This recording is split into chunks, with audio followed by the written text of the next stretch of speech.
नमस्कार, मैं हूं नीलू। आप देख रहे हैं 12 बजे की खबरें और इस वक्त बड़ी खबर। कैबिनेट मंत्री संजय निषाद रेप पीड़िता और उसके परिजनों से मिले हैं। रेप पीड़िता से मुलाकात के बाद फफक कर रो पड़े कैबिनेट मंत्री संजय निषाद। तो इस वक्त की बड़ी खबर आ रही है, जिस तरह से योगी ने इस पर एक्शन लिया है, इस पूरे मामले को अपने संज्ञान में लिया है। अब कैबिनेट मंत्री संजय निषाद रेप पीड़िता और उनके परिजनों से मिलने पहुंचे हैं। रेप पीड़िता से मुलाकात के बाद फफक कर रो पड़े कैबिनेट मंत्री संजय निषाद। जिस तरह से बर्बरता हुई है, इस सुनते हैं जरा क्या कहा संजय निषाद ने।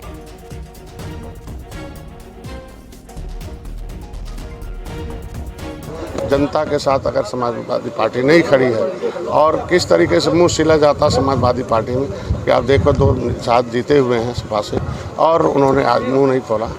मैं अपने समाज से अपील कर रहा हूं कि हमारा साथ दें। पूरे देश में निषादों पर अत्याचार किस न हो, उसके लिए मैं प्रभावी माननीय प्रधानमंत्री से, माननीय मुख्यमंत्री से, माननीय मुख्यमंत्री तो साथ दे ही रहे हैं, करूंगा कि क्रिमिनल टाइप्स एक्ट से प्रभावित जातियाँ जिनको अंग्रेजों मुगलों ने उजाड़ा हो, परिस्थितियों ने उजाड़ा हो, हमने देश को आज़ाद कराया हो, संविधान बनवाया हो और संविधान मिला हुआ हक। आज हमारा ये मामला अगर ये अनुसूचित जाति की सूची में सूचीबद्ध होती तो अनुसूचित जात आयोग भी हमारे लिए खड़ा होता। सूचीबद्ध है लेकिन हमारा नाम इन पैमानों ने पिछड़ी जात में डालकर उपजातियों को आज ये धोखा होगा। अगर अनुसूचित जात की सूची में कि हम आज के दिन प्रमाण पत्र होता तो एक भय होता कि अनुसूचित जात के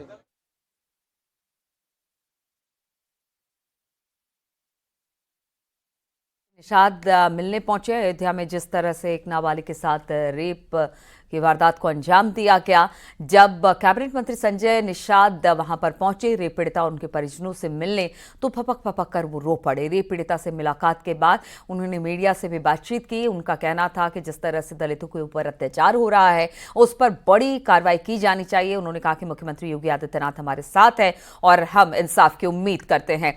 एक तरफ आप देख सकते हैं किस तरह से संजय निषाद फपक कर रो पड़े जब रेप पीड़ित के परिवार वालों से मिले, उनकी वेदना सुनी तो वो अपने आप को रोक नहीं पाए और वो रो पड़े। दूसरी तरफ आप देख सकते हैं कि मुख्यमंत्री योगी आदित्यनाथ ने इस पूरे मामले को गंभीरता से लिया है। इस वक्त बुलडोजर का एक्शन जारी है। मोहित की एक बेकरी पर इस वक्त बुलडोजर चलाने की तैयारी चल रही है। बुलडोजर वहां पर पहुंच गया है और कभी भी मोहित की बेकरी को ध्वस्त किया जा सकता है, गिराया जा सकता है, जमींदोज किया जा सकता है। इस वक्त दो तस्वीरें हम आपको दिखा रहे हैं। प्रशासन और इसके अलावा अगर सरकार तो बात की जाए रेप पीड़ितों के साथ है, इस पर पूरा एक्शन लिया गया है, त्वरित गति से कार्रवाई की गई है। तो दूसरी तरफ हम आपको दिखा रहे हैं वो कार्रवाई अब जमीन पर दिखाई देने लगी है। मोहित की एक बेकरी है जहां पर सुबह छापा पड़ा था और छापा पड़ने के बाद अब यहां पर जेसीबी पहुंच चुका है, यानी बुलडोजर की कार्रवाई कुछ देर में शुरू हो जाएगी। ध्वस्त कर दिया जाएगा बेकरी को। बुलडोजर वहां पर पहुंच चुका है और बताया जा रहा है कि मोहित ने जिस तरह से कुकर्म किया उसकी सजा उसे मिलेगी। रेप पीड़ितों ने भी कहा था मुख्यमंत्री से मिलकर कि आप इस पर बुलडोजर की कार्रवाई करें, इसके मकान हो या दुकान हो, इस पर आप कार्रवाई करें। बातचीत करने के लिए निमेश इस वक्त फोन लाइन पर हमारे साथ जुड़ गए हैं। निमेश, दो तस्वीरें इस वक्त हम अपने टीवी स्क्रीन पर दर्शकों को दिखा रहे हैं। एक तरफ संजय निषाद मिलने पहुंचे रेप पीड़ित के परिवार से और जब निकले हैं तो वो अपने आंसू को नहीं रोक पाए हैं, वो फपक कर रो पड़े हैं। और दूसरी तरफ शासन प्रशासन किस तरह से इस पूरे मामले को ले रहा है, वो बुलडोजर के जरिए अब उस बेकरी को गिराने की तैयारी में है जो मोहित का बताया जा रहा है। जी बिल्कुल, आपको बता दें कि संजय निषाद रेप पीड़िता से मुलाकात के बाद काफी भावुक दिखे और फपक कर वो रो पड़े। उन्होंने कहा कि हमें निषाद समाज की इस बिटिया को न्याय दिलाना है, जिसको लेकर के उन्होंने राजनीतिक दलों से भी अपील किया है कि राजनीतिक दल जो है अब इस पूरे मामले पर राजनीति न करें और पहले सबसे उसके खिलाफ कार्रवाई करें और इस तरीके के दुराचारी के साथ न खड़े हों। वहीं आपको बता दें कि जिला प्रशासन की अब बड़ी कार्रवाई शुरू कर दी गई है। बेकरी जो अवैध रूप से बनाई गई थी, उस बेकरी पर फिलहाल बुलडोजर का शुरू कर दिया गया है और बेकरी गिराई जा रही है। अभी सुबह खाद्य विभाग की टीम ने वहां पर छापेमारी की थी, सैंपलिंग की थी और उसका बेकरी सील की थी। लेकिन अब दुराचार आरोपी मोइन खान के बेकरी पर जो जर्नलाइजेशन का कार्य है वो शुरू कर दिया गया और जेसीबी से के जरिए उसकी बेकरी को गिराया जा रहा है। बिल्कुल। और निमेश, जैसे यहाँ पर बेकरी को तो गिराने की तैयारी हो रही है, लेकिन उसके घर की पैमाइश भी हो रही थी, उससे लेकर क्या अपडेट है? देखिए, अभी राजस्व की टीम उसके घर के कागजात, आरोपी के घर के कागजात और तमाम चीजें जान रही है कि कौन कहाँ से बनी है और किस तरीके की ये बिल्डिंग है, कि जमीन पर बनी है, कहीं नजूल है और क्या है, तमाम बिंदुओं पर जांच हो रही है। जैसा मुख्यमंत्री ने आश्वस्त दिया था कि किसी भी तरीके से इस व्यक्ति को, जो आरोपी है और दोषी को छोड़ा नहीं जाएगा। कुछ ऐसा ही एक कार्रवाई सुबह से ही देखने को मिल रही है। फिलहाल बेकरी पर बुलडोजर चल रहा है और अब जल्द ही उसके घर की पैमाइश पूरी होने के बाद राजस्व की टीम अपनी रिपोर्ट देगी और रिपोर्ट के आधार पर आगे की कार्रवाई भी की जा सकती है।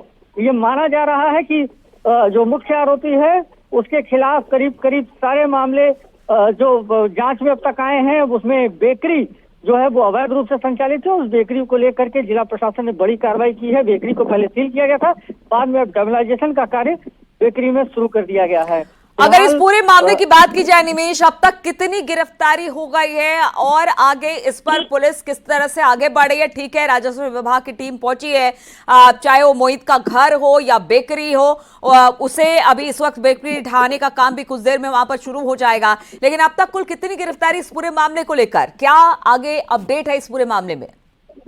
देखिए, अभी तक जो मुख्य आरोपी है मोहित खान और उसके सहयोगी 2 लोग गिरफ्तार हुए हैं और एक घटना के बाद जिस दिन इस पूरे मामले पर FIR दर्ज हुई उसी दिन इन दोनों लोगों को आरोपियों को गिरफ्तार कर लिया गया था और कई बिंदुओं पर जांच करने के बाद इन्हें जेल भेज दिया गया। फिलहाल इस और मामले पर बारीकी से प्रशासन भी जांच कर रही है, पुलिस भी जांच कर रही है, अपने अपने स्तर पर जांच हो रही है कि कहाँ कहाँ कौन कौन लोग हैं, क्यों इस तरीके की चीजें हुई और कब तक कैसे इसको संगठन में, इसको लेकर के पुलिस विभाग ने हल्का प्रभारी से लेकर के और उस क्षेत्र के SHO तक पर कार्रवाई की और हर व्यक्ति को वहीं से हटाया गया है, सस्पेंड किया गया है।